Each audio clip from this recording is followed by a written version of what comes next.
nekkoon conseil des ministres bi nga xam ne abordé nañu aussi problématique bu surtout nag la maîtrise stratégique bi nga xam ni war na mën a am ci la capitale ci le capital humain donc ci système éducatif ca conseil des ministres waxaat bu baax a baax en tout cas ci système éducatif bi ak naka la ñuy def ba gën a yokk ak suqali ko moom le président de la République Bassirou Diomaye Faye constaté que en tout cas école yu bari surtout nag école publique yi ak collège ak lycée yi ci biir réewum Sénégal dafa am déficit ci wàllum jàngalekat maanaam soo xewoon na lool ci am ay jàngalekat yu doy mu nekk ab situation boo xam ni dafay gën a en tout cas aggravé wu d'année en année muy at mu jot di gën di yokk loolee nag li ko xëy na laale mooy l'évolution exceptionnelle de la démographie di yokk teg askan wi macha allah ci en tout cas surtout nag ci ñi nga xamante ni ñu ngi faral di jublu ci l'école bi. waaye itam am na gestion boo xam ne ni le président de la République nangu na ko muy gestion boo xam ni bu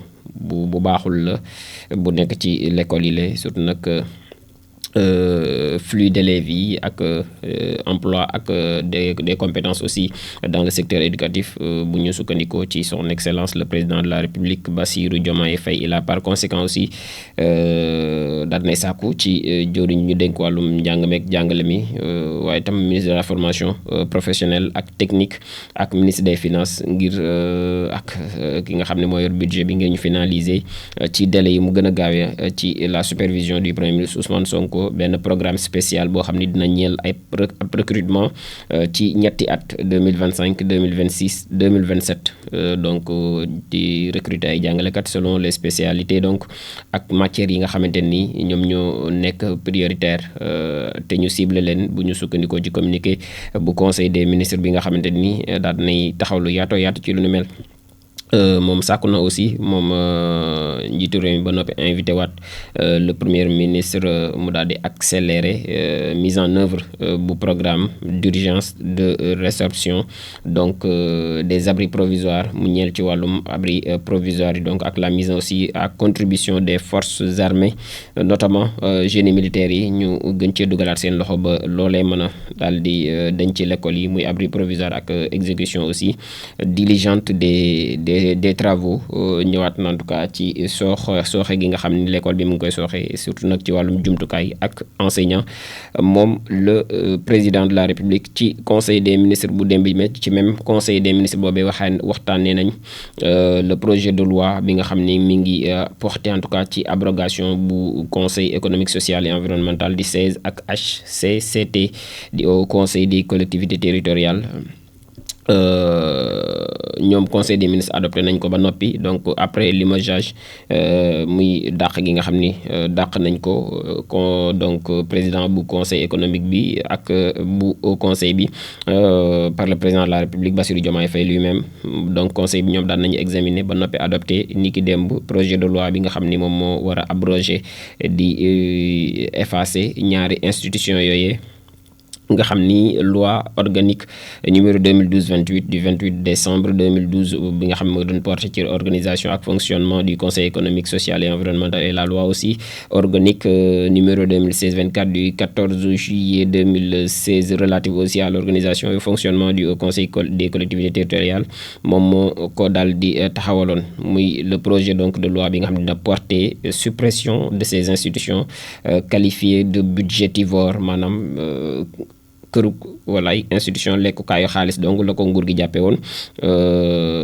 loolu nag nañ ko remettre dans le circuit ngir daal di koy supprimer après un premier rejet bi nga xamante ni député yi 14e législature bi daal nañ ko doon voté ne loolu du fi amee 83 voix contre 80 ci mois d'août bi nga xam ni moom la ñu daal di génn mu nekk ab revers boo xam ne aussi bokkoon na ci prétexte yi nga xam ni président de la République jëloon na ko ngir daal di daaneel lu ni mel ngir jël ay ndogal en tout cas daal di màbbal li nga xam ni moom moo di assemblée nationale boobee ba noppi organiser ay élections législatives anticipées yi nga xam ni jàppoon nañ ko le 17 novembre bi ñu génn ci njeexital gi nag le PASTEF moom moo crédité wu d'une écrasante majorité 130 députés sur les 165 sièges de l'Assemblée nationale donc majoritaire cette fois-ci le nouveau régime ndax donc bu ñu demee jërul sax laaj bu ñu yóbbee projet boobee ci assemblée nationale. Adoption ba yaakaar naa ni du doon jafe-jafe muy jeel suppression bu HCCT ak 16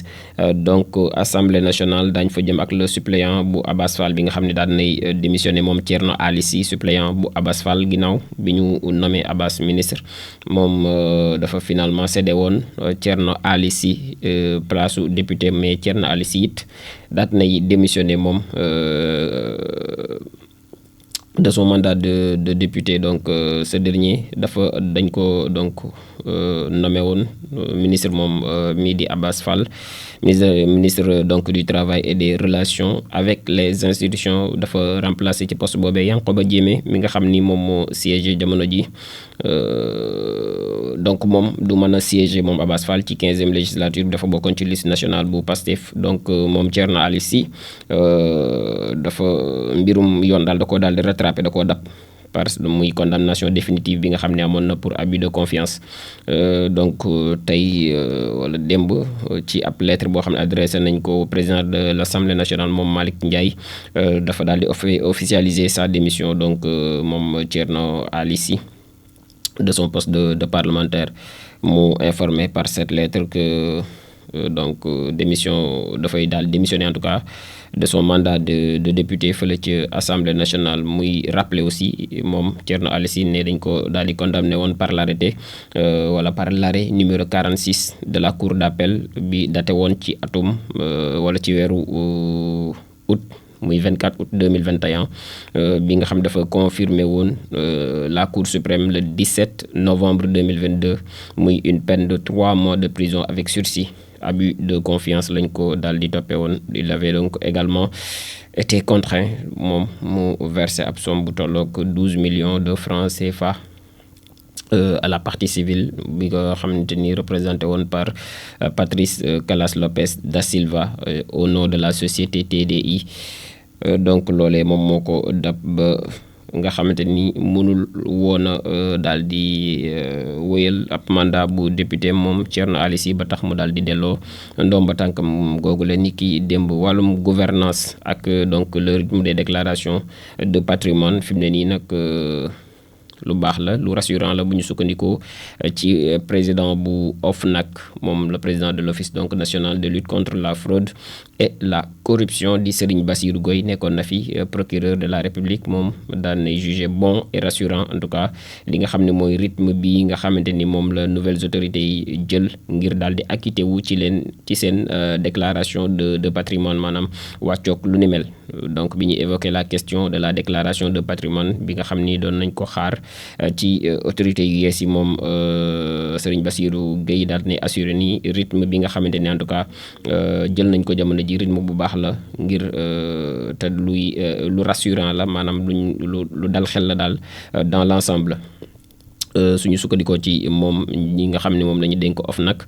aussi bien ci premier ministre ak les membres de son gouvernement ak les secrétaires d'État ñoom def nañ seen déclaration de patrimoine. Serigne Bassirou Gueye mu ngi doon présider ca Pointe Sarène bu Mbour Ouest ouverture bu 3e session bu comité technique de coordination de suivi évaluation du CTSE ci stratégie nationale de lutte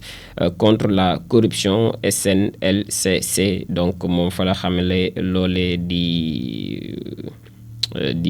donc jóge ca OFNAC ne daal rythme bi nga xamante ni gaañe ñoo ngi koy ñëw di def seen déclaration de patrimoine rythme bu baax la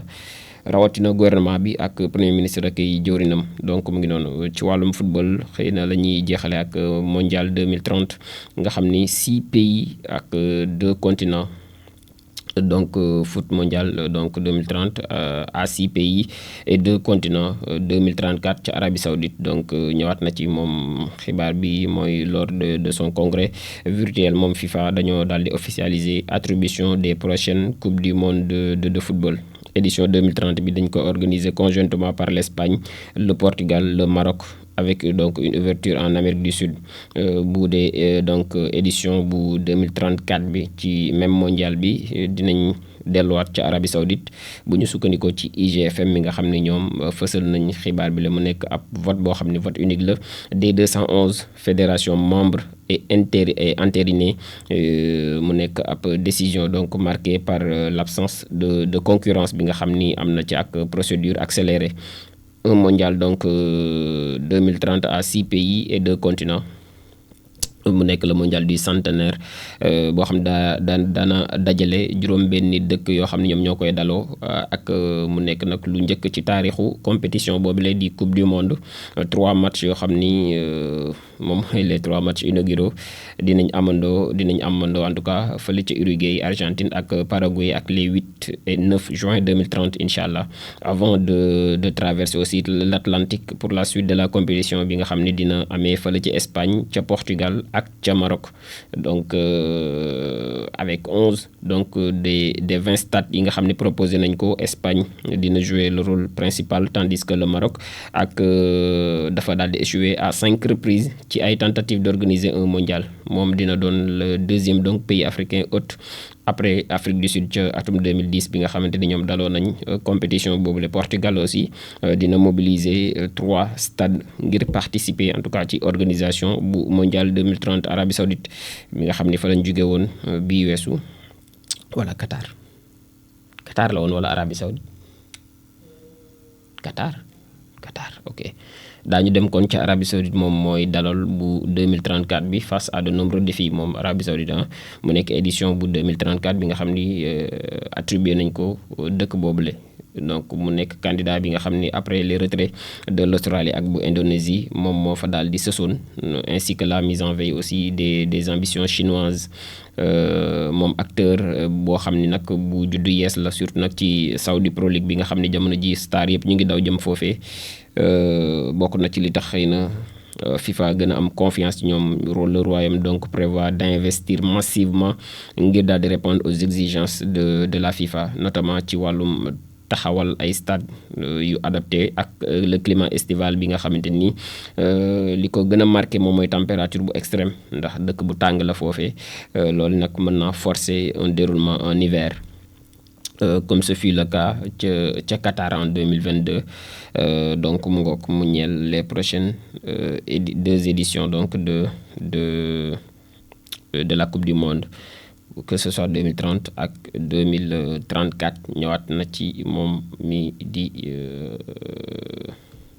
mu bokk ci en tout cas les informations phares du jour léegi ginnaaw la pause ñu doog a ñëw ci li gën a fës ci yéen kay. Mboxo FM